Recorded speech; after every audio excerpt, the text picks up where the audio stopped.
غور کریں ہم کتنا رک رہے ہیں، اپنے ہاتھ کو پیر کو کتنا روک رہے ہیں، جس کا مقصد ہی کہا لعلکم تتقون، تاکہ تمہارے اندر تقوی پیدا ہو جائے۔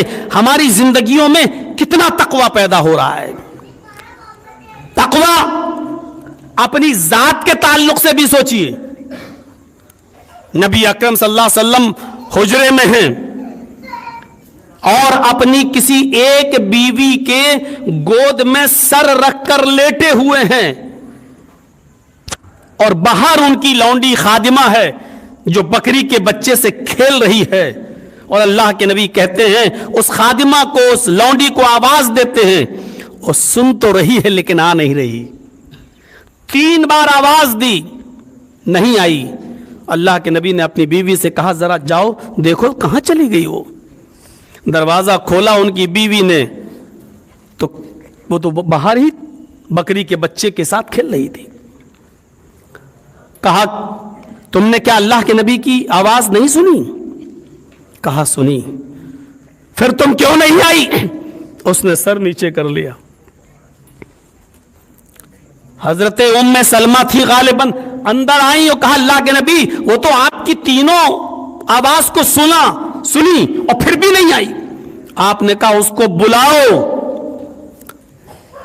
حضرت ام سلمہ نے اس کو بلایا کہ تم کو اللہ کے رسول بلا رہے ہیں۔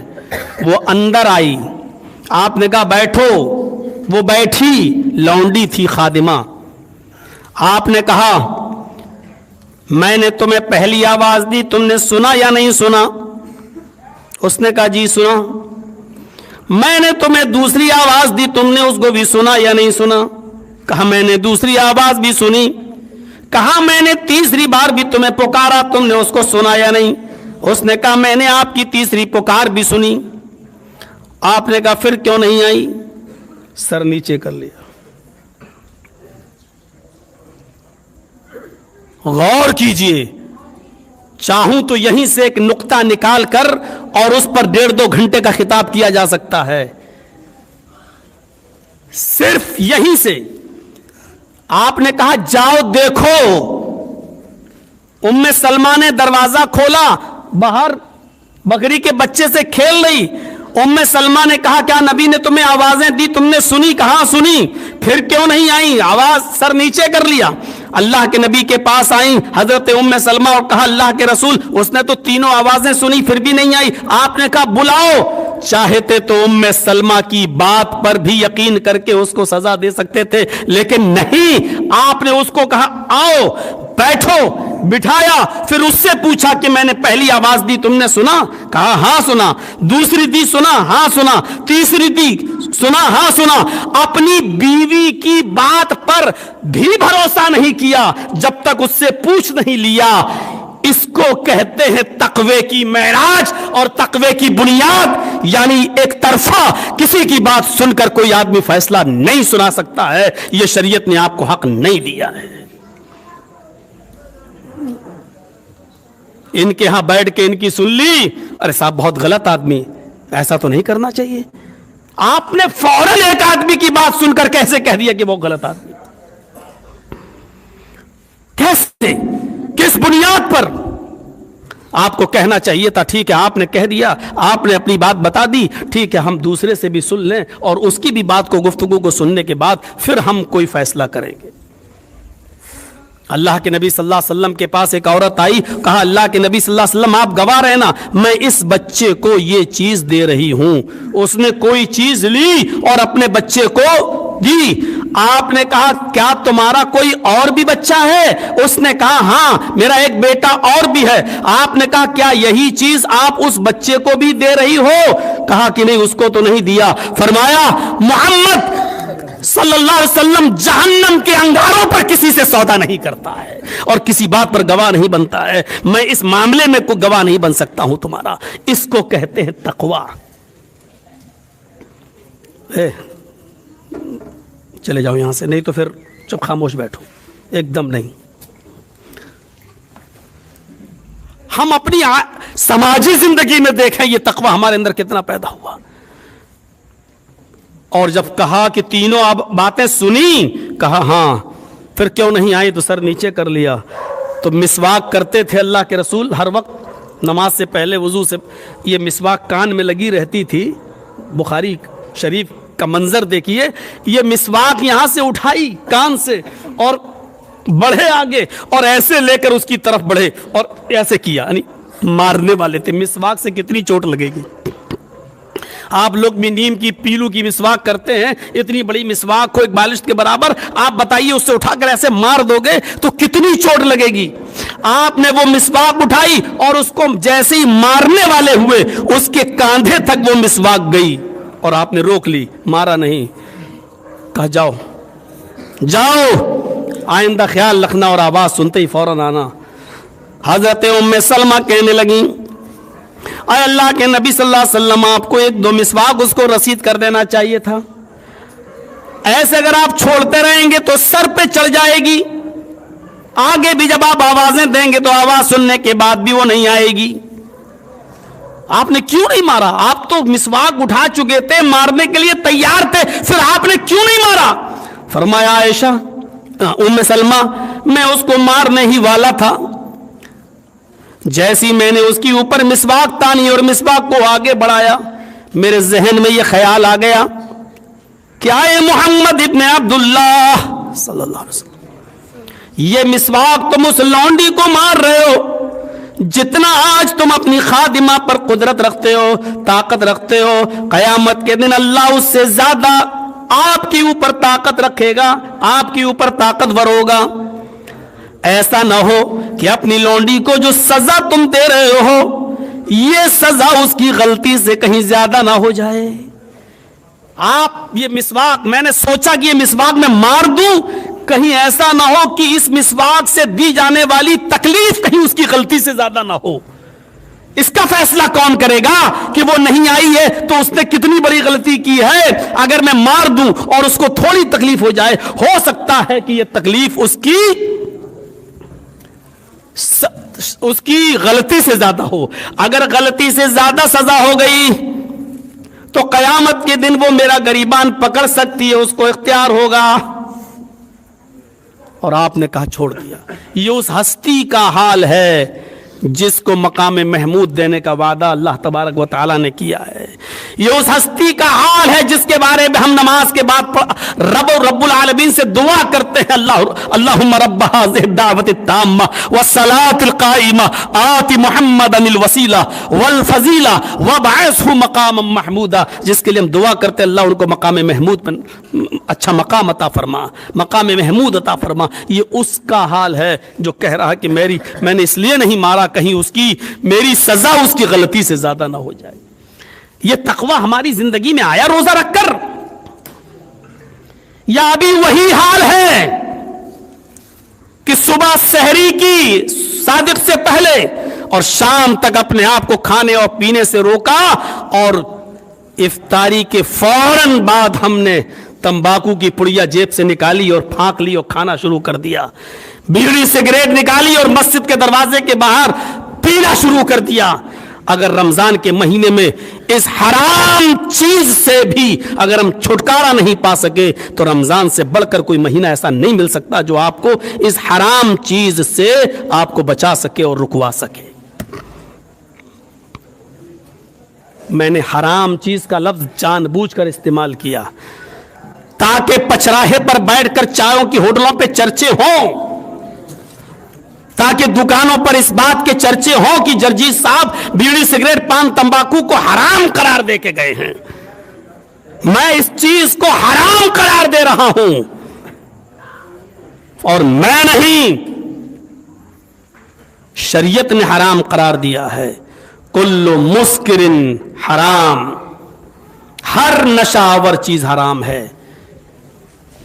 شراب تو چھوڑ دیجئے, وہ تو بہت بعد میں, ہر نشہ دینے والی چیز. اب بے وقوفی کی سوالات ہونے لگتے ہیں, روٹی میں بھی نشہ ہوتا ہے, چائے میں بھی نشہ ہوتا ہے. یہ سوال اتنے احمقانہ ہیں باتیں, اللہ کے بندے چائے میں نشہ نہیں ہوتا. آپ 1 کپ نہیں 20 کپ چائے پی لیجئے, آپ کو وہ نشہ نہیں آ سکتا. آپ جو 1 سگریٹ 2 سگریٹ پی لیتے ہیں آ جائے گا, نہیں آتا ٹھیک ہے. آپ ایک ساتھ 20 سگریٹ پی کر دیکھیے, غنودگی آ جائے گی, خمار آ جائے گا. شریعت نے کہا کہ اگر نشہ نہ لائے کوئی چیز, وہ مفترن اگر فطور میں ڈال دے, اس کو پینے کے بعد سر چکرانے لگے, چکر آنے لگے, وہ بھی حرام. اب جس کے سامنے کبھی کوئی آدمی نے بیڑی جس نے کبھی نہ پی ہو, سگریٹ کبھی نہ پی ہو, اس کے سامنے آپ گل کا منجن کرنا شروع کر دیجئے. جو کر رہا ہے اس کو نہیں, لیکن دوسرے آدمی کے سامنے کریے تو اس آدمی کو چکر آ جائے. کرنا تو چھوڑو, اس کو سگا دیجئے آپ تھوڑا سا, دیکھیے اس کا کیا حال ہوگا. اور رمضان کے مہینے میں اگر ہم اس کو نہیں چھوڑ سکے تو کس مہینے میں چھوڑیں گے؟ اپنے آپ کے اندر تقویٰ پیدا ہونا چاہیے, اور پھر کھانے اور پینے کا معیار دیکھنا چاہیے, اس میں بھی تقویٰ ہونا چاہیے. اور اس کی دلیل بھی ایک دے دوں. ابو بکر صدیق رضی اللہ تعالیٰ عنہ کا ایک غلام تھا. ابو بکر صدیق روزانہ بھیجتے تھے, جاؤ کچھ محنت کر کے لاؤ. بھائی میں نے کوئی غلام خریدا, اب ہم اس سے کام کروا سکتے ہیں, وہ جو بھی محنت کرے گا وہ کما کر لائے گا, وہ محنت وہ کمائی مالک کے لیے حلال ہوگی. اب تو غلاموں کا زمانہ نہیں ہے, میں اس زمانے کی بات کر رہا ہوں. حضرت ابو بکر صدیق نے اپنے غلام کو کہا جاؤ کچھ محنت کرو. وہ روزانہ محنت کر کے لاتا تھا, اور کوئی چیز کھانے پینے کی خرید کے بھی لاتا تھا, اور حضرت ابو بکر اس کی محنت کی کمائی میں سے کھاتے تھے. ایک دن اس نے محنت ہی نہیں کی, بخاری شریف کی حدیث, ایک دن اس نے محنت ہی نہیں کی اور اس کو کہیں سے کھجور مل گئے. وہ کھجور لے کے آیا, ابو بکر صدیق کہتے جلدی لاؤ مجھے بھوک لگ رہی ہے. اس نے رکھ دیے, ابو بکر صدیق نے ایک کھجور اٹھایا اور کھا لیا. بھئی روزانہ محنت کے لیے بھیجتے تھے, سوچا آج بھی محنت ہی کر کے لایا ہوگا, کہا جلدی لاؤ. ابو بکر صدیق سمجھ رہے ہیں کہ یہ محنت کیا ہوگا, پھر اس نے جو کمایا ہوگا اس میں سے کھجور خرید کے لایا ہوگا, لیکن آج اس نے محنت نہیں کی تھی, کھا لیا. حضرت ابو بکر صدیق سے ان کا خادم کہنے لگا, غلام مالک میرے آقا روزانہ پوچھتے تھے کہاں سے لائے ہو, میں بتا دیتا تھا, اور آج پوچھا ہی نہیں. کہا روزانہ پوچھتا تھا تم بتا دیتے تھے, میں نے یہ مزدوری کی یہ محنت کی میں کھا لیتا تھا, آج بھی محنت کر کے لائے ہو گئے. کہنے لگا آج ہی تو محنت نہیں کی. ہوتا ہے روزانہ ٹکٹ لے کے چلو ٹی ٹی نہیں آتا, جس دن بغیر ٹکٹ چلو آ جاتا ہے, پکڑے جاتے ہیں. میں یہ نہیں کہہ رہا ہوں کہ اب بغیر ٹکٹ چلنا جائز ہو گیا, ڈر لگنے لگا ہے, اب لوگ توڑ مروڑ کر پیش بہت کرنے لگے ہیں اب باتیں. میرے بھائیو اب سوشل میڈیا کا زمانہ, یہاں سے تقریر کاٹ دو, یہاں سے کاٹ دو, بیچ سے لے لو, ثابت کر دو کہ مولانا صاحب یہ بولے. یہ آج کل سوشل میڈیا میں بہت چل رہا ہے, اس لیے میں نے مجبور ہو کر اپنا چینل خود بنایا ہے اور اپنے ساتھیوں کو بہار سے جوڑ کے رکھا ہے کہ تم میرے نام سے چینل چلاؤ تاکہ ہر چیز ریکارڈ رہے. کوئی الٹا سیدھا جوڑے تو ہمارے پاس ریکارڈ تو رہے گا کہ یہ اصلی بات وہ نہیں ہے جو یہ دکھا رہے ہیں, اصلی چیز یہ ہے جو میں بولا ہوں. راجدھانی چینل, جرجیس انصاری آفیشیل چینل, یہ 2 چینل ہمارے ہیں. ہماری تقریریں بھی اس میں آپ دیکھ سکتے ہیں, اپنے یوٹیوب چینل پر آپ اس کو سبسکرائب کر سکتے ہیں اگر سننا ہے. بہت سے علماء کے پڑے ہوئے ہیں, سب کے اپنے اپنے چینل ہیں. تو میرے بھائیوں میں بتانا یہ چاہ رہا تھا آپ کو کہ ابو بکر صدیق سے کہا آج ہی تو محنت نہیں کی.